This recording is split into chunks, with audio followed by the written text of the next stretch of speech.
오늘은 창세기 27장을 공부하도록 하겠습니다. 창세기 27장에는 야곱과 에서의 이야기가 나옵니다.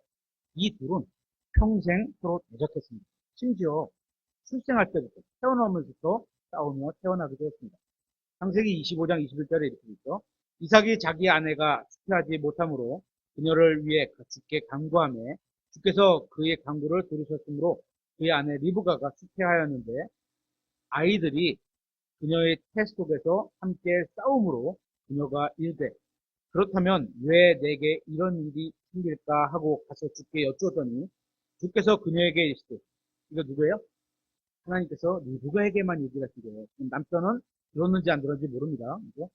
이르시되 두 민족이 내 태 속에 있도다. 두 종류의 백성이 내 뱃속부터 갈라지되 한 백성이 다른 백성보다 강하겠고 형이 동생을 숨기리라. 중요하네요. 이 동생을 숨기라 하시니라. 그러니까 동생이 더 좋은 위치에 서게 됐다는 거죠. 이 둘은 후손들을 통해서 아직도 서로 대적하고 있습니다. 야곱은 성경의 20장에서 나오는 정도의 중요 인물 중 하나지만 그의 삶은 우리를 당혹하게 할 때가 있습니다. 어떻게 이렇게 살 수가 있어? 이런 소리죠. 야곱의 인생은 그리스도의 두 품성을 잘 보여줍니다. 그가 영적인 것을 추구했지만 다른 한편으로는 가정의 머리가 되고자 하는 욕망도 육신적인 욕망도 가지고 있었습니다. 하나님께서 조상에게 하신 약속을 이어받겠다고 생각한 반면에 문제는 그 약속을 육신적인 방법으로 이뤄보려고 했기 때문입니다. 그래서 야곱은 구약 성경의 주요 인물이긴 하지만 신약 성경에서는 그리 많이 인용되지는 않고 있습니다. 우리는 이러한 야곱을 통해서 그리스도의 두 본성에 대해 배우게 되고 더 나아가 우리의 자신이 영적이어만 하나님 앞에서 예수가 된다는 것을 배울 수 있게 됩니다. 야곱의 생애를 7단계로 나눌 수 있습니다. 첫째 단계는 부모, 특히 어머니의 영향 아래 집에서 보냈던 시기입니다. 두 번째 단계는 베델에서 하나님의 집이라는 의미죠. 베델에서 하나님을 개인적으로 만난 시기입니다. 셋째는 라반을 섬기던 시기이며 이때 인생에서 매우 중요한 교훈을 배우게 됩니다. 그렇죠? 자기가 아버지에게 했던 거랑 똑같은 걸 당하게 됐잖아요. 넷째 단계는 분이엘에서 하나님의 집에 대해서 알았을 뿐만 아니라 하나님의 집의 하나님, 하나님의 집이 중요해요. 하나님의 집의 하나님이 중요해요. 네? 본질은 하나님이 중요한 거예요. 건물이 중요한 게 아니에요. 하나님의 집이 중요한 게 아니고 하나님의 집에 하나님이 중요한 거예요. 이거를 알게 됩니다. 이거 어디서? 분이엘에서 자신의 인생을 주님께 넘겨드린 시기입니다. 다섯째는 세겜에서의 타락의 시기입니다. 이때 가족 모두가 시련과 슬픔을 겪게 됩니다. 여섯째는 베델로 돌아와서 다시 하나님과 교제를 회복하는 시기입니다. 마지막 일곱 번째는 사랑하는 아들인 요셉과 함께 이집트에 거하며 평안한 인생을 살고 풍성한 열매를 맺으며 생을 마감하는 시기입니다. 야곱이 자신의 생각대로 행동했을 때마다 죄와 어려움이 몰려왔습니다. 그렇게 그는 불필요하게 자신의 인생을 어렵게 만들었습니다. 우리가 죄와 불법을 이렇게 취해서 우리가 뭘 하잖아요? 어떻게 돼요? 죄시작스 사망인 것뿐만 아니고 나쁜 거 심었으면 앞으로 인생에 나쁜 기가 찾아오게 돼요. 그죠? 그렇게 하면 안 되는 거죠. 그래서 스스로 자기를 어렵게 만든 거예요. 지금은 어떤 유익이 있어서 죄를 선택했을지 모르지만 그걸로 인해서 자기의 인생은 어렵게 만들어진 거예요. 그는 기쁨으로 주님과 동행하지 않고 억지로 주님과 동행했습니다. 그래서 야곱의 인생에는 슬픔이 많았습니다. 우리는 그를 통해 그렇게 살아서는 안 된다는 교훈을 배우게 됩니다. 창세기 27장 1절입니다. 이삭이 나이 들어 눈이 어두워서 볼 수 없을 때 자기 맏아들 에서를 불러 그에게 이르되 내 아들아 하니 에서가 그에게 이르되 보소서 내가 여기 있나이다 하므로 그가 이르되 이제 보라 내가 늙어 나의 죽을 날을 알지 못하나니 그러므로 이제 원하건대 네 무기 곧 네 화살통과 활을 가지고 들로 나가서 나를 위해 사냥한 고기를 얼마나 가져다가 나를 위해 내가 좋아하는 맛있는 음식을 만들고 그것을 내게 가져와 내가 먹게 함으로써 내가 죽기 전에 내 혼이 너를 축복하게 하라 하니라. 이삭이 자기 아들 에서에게 말할 때 여기서 이제 표현이 이삭이 자기 아들 에서가 이렇게 표현하는데요. 엄마는 또 자기 아들 누구? 야곱에게 이렇게 표현해요. 말할 때 리브가가 들으며 에서는 사냥하여 고기를 가져오려고 들로 갔더라. 리브가가 자기 아들 야곱에게 이러죠. 자기 아들 리브가는 자기 아들 야곱에게, 이삭은 자기 아들 에서에게 서로 조금 어떤 음, 편애하는 게 보이는 거죠. 야곱에게 말하여 이르되 보라 내 아버지가 내 형 에서에게 말하는 것을 내가 들었는데 이르시기를 나를 위해 사냥한 고기를 가져다가 나를 위해 맛있는 음식을 만들어 내가 먹게 하고 내가 죽기 전에 주 앞에서 너를 축복하게 하라 하셨느니라. 내 아들아 그러므로 이제 내가 네게 명령하는 것대로 내 음성에 순종하라. 이제 염소 떼가 있는 대로 가서 거기서 염소들 중에서 좋은 새끼 2마리를 내게 가져오라. 그러면 내가 그것들로 내 아버지를 위해 그분께서 좋아하시는 맛있는 음식을 만들리니 너는 그것을 내 아버지께로 가지고 가서 그분께 드시고 돌아가시기 전에 너를 축복하시게 하라 하며. 내용 되게 유명한 거죠. 그죠? 하나님께서는 리브가에게 야곱과 에서에 대해 형이 동생을 숨길 것이라고 미리 말씀하셨습니다. 얘기했죠. 형이 동생을 숨길 것이다. 하지만 이삭은 이러한 사실을 모르는지 잊었는지 혹은 그렇게 반대로 생각한 것 같습니다. 그러나 리브가는 주님의 말씀을 잊지 않았습니다. 에서는 이삭은 에서를 편애했고 리브가는 야곱을 편애한 것으로 보입니다. 그래서 5절에서 이삭이 자기 아들 에서라고 표현하고 6절에서는 리브가가 자기 아들 야곱에게 이렇게 표현하고 있습니다. 이렇게 특정한 자녀를 편애하는 것은 가정에 불화, 분열, 다툼, 불행을 가져오게 됩니다. 부모가 모든 자녀에게 근중하게 사랑을 보여주는 것은 자녀를 바르게 양육하는 데 있어서 매우 중요한 규칙 중의 하나입니다. 본문 6절에서 10절을 보면 리브가와 야곱은 죄를 모의하고 있는 것을 보게 됩니다. 대부분의 죄는 실수가 아니라 이렇게 고의로 짓게 됩니다. 정교하게 계획을 세우고 거짓말과 속임수를 미리 준비합니다. 엄마 아빠 딱 짜죠. 그런 거죠. 하지만 사람들은 이러한 과정을 어쩔 수 없다거나 그럴듯한 핑계로 포장하지만 결국 죄를 모의하는 것에 불과한 겁니다. 계속해서 11절에 야곱이 자기 어머니 리브가에게 이르되 보소서 내 형 에서는 털이 많은 사람이요 나는 민숭민숭한 사람이므로 혹시 내 아버지께서 나를 만지신다면 어찌하리이까? 내가 아버지께 속이는 자로 보이리니 그러면 내가 복은 고사하고 내게 저주를 가져오리다 하매. 야곱은 실제로 자신이 어떤 사람인지보다 실제 자신이 어떤 사람인지보다 자기가 어떻게 보이는지에 관심이 있었습니다. 자기가 뭐야? 진실한 사람이면 그런 거 할 필요가 없는 거잖아요. 근데 아버지가 볼 때, 나 어떻게 볼까? 이게 더 중요한 거예요. 그는 오늘날 정치인이나 종교인처럼 위선적이었던 겁니다. 그는 아버지 속이는 짓 하는 것을 두려워한 것이 아니라 자신이 어떻게 보일지가 걱정이 되었던 겁니다. 사람 간에 어떻게 보이냐가 중요한 것이 아니라 하나님께서 우리를 어떻게 보시냐가 더 중요한 겁니다. 모든 죄의 중심에는 이기심이 있습니다. 이기적이지 않은 죄는 없습니다. 죄는 오직 자신만을 생각할 때 죄를 짓게 됩니다. 야곱은 자신이 속이는 아버지나 에서에 대해서는 전혀 걱정하지 않고 오직 자신만을 생각했고 자신이 어떻게 보일지만 걱정했습니다. 그의 관심에는 오로지 자신이 축복받을 것인지 저주받을 것인지에만 관심이 있었던 겁니다. 실제로 좋은 사람이 되는 것보다 좋은 사람이라고 평판받는 것은 더 쉽습니다. 왜? 사람들이 그렇게 평판해 준 건 난 그 사람들 앞에서 착한 일 조금만 하면 돼요. 근데 진짜로 좋은 사람은 어떻게 돼요? 하나님 보실 때 모든 사람이 다 좋아야 되는 거예요. 영적인 사람이 되기보다 영적인 사람처럼 보이는 것은 쉽습니다. 실제로 내가 영적인 사람과 영적인 사람인 척해서 사람들이 봐주게 되는 것은 완전히 다른 거예요. 그렇게 사람은 속일 수 있지만 하나님은 속일 수 없습니다. 하나님께서는 사람의 마음과 의도와 행위를 다 아십니다. 계속해서 창세기 27장 13절 그의 어머니가 그에게 이르되 내 아들아 너를 향한 저주는 내게 닥치리니 다만 내 음성에 순종하고 가서 그것들을 내게 가져오라 하매 그가 가서 그것들을 가져와 자기 어머니에게 가져다 주니 그의 어머니가 그의 아버지가 좋아하는 맛있는 음식을 만들었더라. 아버지가 달콤한 걸 좋아하면 달달하게 만들었을 수도 있겠죠. 딱 입맛에 맞춰서 갖다 줬겠죠. 또 리브가가 자기가 집에 맡아둔 자기의 맏아들 에서의 좋은 옷을 취해 자기의 작은 아들 야곱에게 입힌 뒤에 염소들 중에서 새끼들의 가죽을 그의 손과 그의 목에 밍숭밍숭한 곳에 붙여주고 자기가 예비한 맛있는 음식과 빵을 자기 아들 야곱의 손에 주었더라. 어린 자녀 여러분, 대중이 가봐야죠. 어머니 말에 순종해야 할까요? 아버지 말에 순종해야 할까요?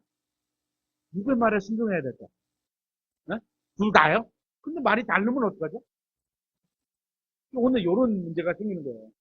여러분은 하나님의 말씀에 순종하면 됩니다. 만약에 어머니가 하나님이 하신 말씀과 같은 말씀을 하시면 어머니 말에 순종하면 되고, 또 아버지가 하나님이 하신 말씀과 같은 말을 하시면 아버지 말에 순종하면 됩니다. 여기서는 누구의 말을 순종했어야 돼요? 어머니 말에 순종. 왜? 하나님이 아까 리브가에게 주신 말을 딱 기억하고 있는 거예요. 그죠? 형이 동생을 죽입니다. 리브가는 주님의 이 말씀을 믿은 거죠. 하지만 남편을 죽어서라도 뜻을 관철하려는 것은 잘못된 행동입니다. 설득을 하든지 나는 하나님께 그 말씀을 드렸다. 솔직히 해서 풀어놓고 이렇게 해서 했으면 좋았는데 어쨌거나 숙이는 상황이에요. 리브가와 야곱은 계속해서 죄에 대해 모의를 하고 실행에 옮겼습니다. 그들은 먼저 음식에 대해 속일 계획을 했고 그 다음에 야곱을 에서로 변장시켰습니다. 이렇게 죄는 또 다른 죄를 낳게 됩니다. 죄가 죄를 낳고 죄가 죄를 낳고 계속 죄가 점점 커져가죠. 18절에 야곱이 자기 아버지에게 가서 이르되 내 아버지여 하니 그가 이르기를 내가 여기 있노라 내 아들아 너는 누구냐 하매 딱 들어보니까 아닌 것 같아. 19절 야곱이 자기 아버지에게 이르되 나는 아버지의 맏아들 에서이니이다.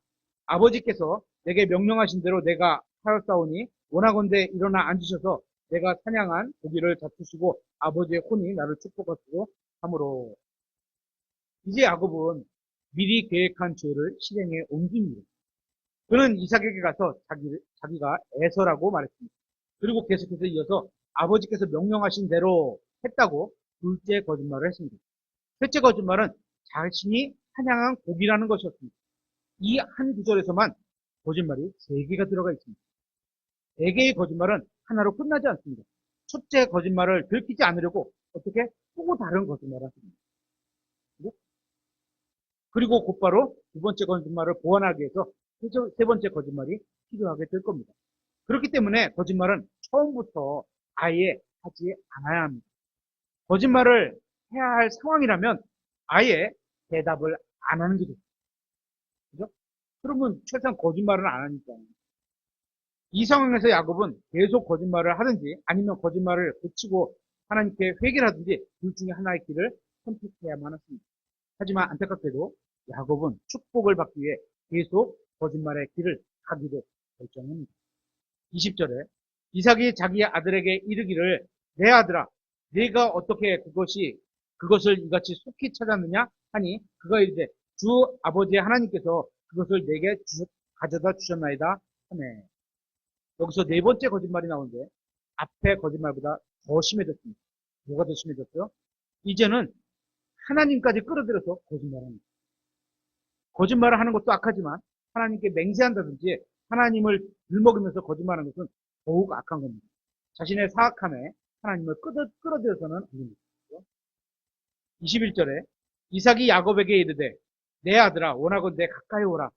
네가 정말 내 아들 에서인지 아닌지 알기 위해 내가 너를 만지려 하노라 하니 야곱이 자기 아버지 이삭에게 가까이 가매 이삭이 그를 만지고 이르되 음성은 야곱의 음성이나 손은 에서의 손이로다 하매 그의 손이 그의 형 에서의 손처럼 털이 있으므로 그를 분간하지 못하고 이에 그를 축복하였더라. 여기서 다시 우리는 중요한 교훈을 배우게 됩니다. 이삭이 왜 속았는지 아십니까? 자신의 느낌이나 감각을 신뢰했기 때문입니다. 그는 자신에게 말하는 사람이 에서가 아닌 것 같다고 생각했습니다. 왜냐하면 음성이 에서의 음성이 아닌 야곱의 음성이었기 때문입니다. 하지만 손으로 느낄 수 있는 느낌을 신뢰했던 겁니다. 이삭은 음성이 아닌 느낌을 신뢰했기 때문에 속은 겁니다. 이런 말이 있습니다. 마귀는 눈으로 보는 것으로 어떻게? 사람을 그렇게 소개했죠. 주님은 귀로 듣는 것으로 주님의 음성, 주님의 양은 주인의 음성을 알아듣는 것처럼 주님은 귀로 듣는 것으로 이런 말이 있습니다. 우리는 성경 기록으로 하나님의 말씀을 가지고 있습니다. 우리는 항상 우리의 느낌이 아니라 성경 말씀을 신뢰해야 합니다. 그것만이 거짓에 속을 수 있는 유일한 길입니다. 주님의 음성을 듣고 그걸로 판단해야 되는 거예요. 그죠? 눈으로 보고 손으로 만져서 어떤 기적을 체험해서 이거 안 된다는 겁니다. 느낌은 결코 우리를 진리로 인도해 주지 않습니다. 오직 말씀만이 우리를 진리로 인도해 줍니다. 계속해서 24절에 이삭이 이르되 네가 정말 내 아들 에서냐 하니 그가 이르되 그러하나이다 하면 또 거짓말이죠. 다섯 번째 거짓말입니다. 거짓말을 하고 회개하지 않으면 앞에 거짓말을 들키지 않기 위해서 계속 거짓말을 할 수밖에 없습니다. 하게 돼요. 왜냐하면 중간에라도 이거 잘못됐다. 딱 그 아버지 잘못했어요. 저 아니에요. 이랬어야 되는데 계속 거짓말하는 거예요. 25절 그러면 안 됩니다. 우리 자녀들.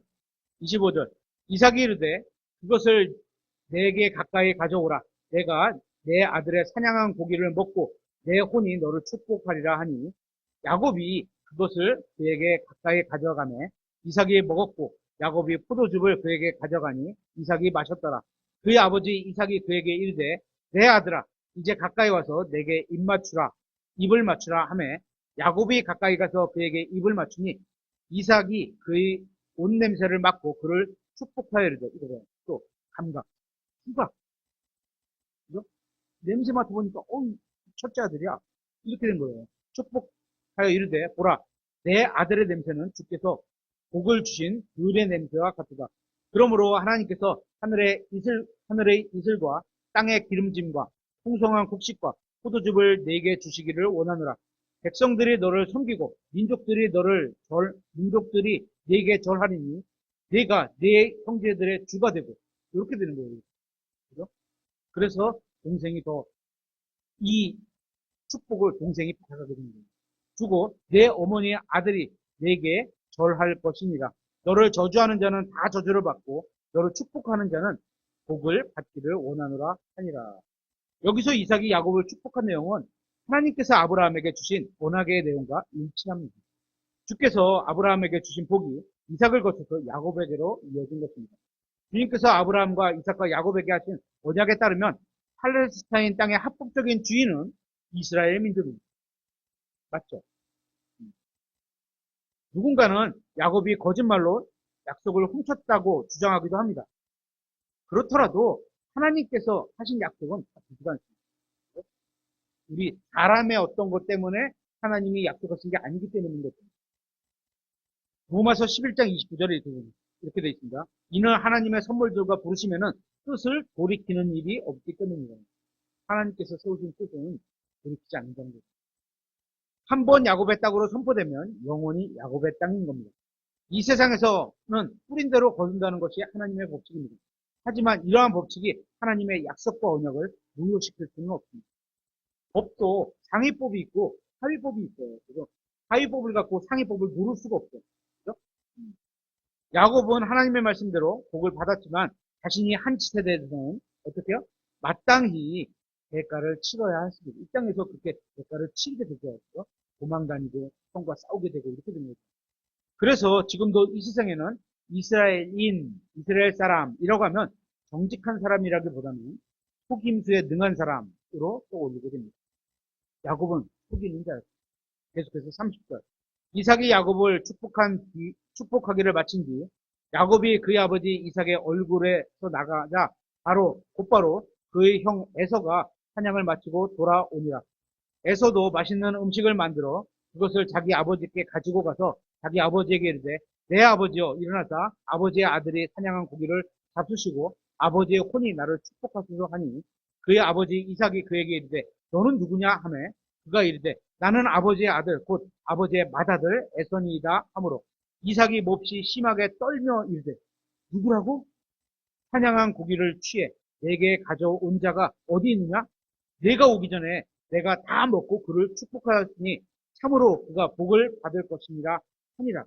에서가 자기 아버지의 말을 듣고 큰 소리로 심히 비통하게 부르짖음에 자기 아버지에게 이르되 오 내 아버지여 나를 축복하소서 참으로 나도 축복하소서 하니 이삭이 이르기를 네 동생이 간교하게 와서 네 복을 빼앗아 갔도다 하네. 성경에서 간교하다는 표현으로 사용된 인물이 5이 나옵니다. 그만큼 야곱의 행위는 불명예스럽고 잘못된 평가로 성경은 평가하고 있는 겁니다. 첫 번째, 간교하다는 인물이 누구냐? 첫째는 사탄입니다. 고린도후서 11장 3절에 그러나 뱀이 자기의 간교함으로 이브를 속인 것 같이 어떤 방법으로든 너희 마음이 그렇게 그리스도 안에 있는 단순함에서 떠나 부패할까 내가 두려워하노라. 뱀이 자기의 간교함으로 이브를 속인 뱀이 야곱이죠. 둘째, 야곱입니다. 창세기 27장 35절에 이삭이 이르기를 네 동생이 간교하게 와서 네 복을 빼앗아 갔더라. 간교가 누구하고 연결되는잖아요. 셋째, 이스라엘 왕국을 분열시킨 요나답입니다.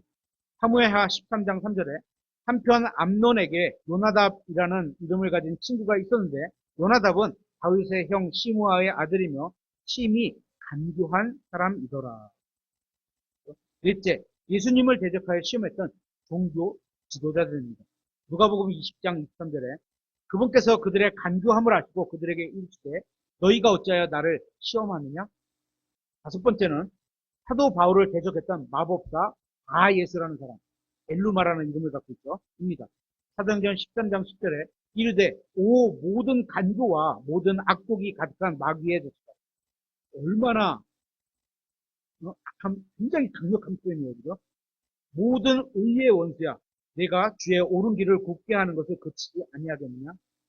결국 간교한 사람은 뱀의 혀를 갖고 있는 자와 마찬가지입니다. 계속해서 창세기 27장 36절 에서가 이르되 그의 이름을 야곱이라 함이 옳지 아니하니까 그가 이같이 2번이나 내 것을 빼앗아 대신 차지하였나이다. 빼앗았어요? 안 빼앗았어요? 안 빼앗았어요. 팔았어요. 잘났다는데.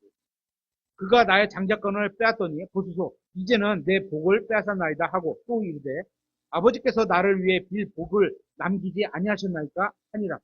이삭이 에서에게 대답하여 이르되 보라 내가 그를 너의 주로 너의 주인으로 주로 세우고 그의 모든 형제들이 그에게 종으로 주었으며 형이 이제 동생의 종이 되는 거예요. 그죠?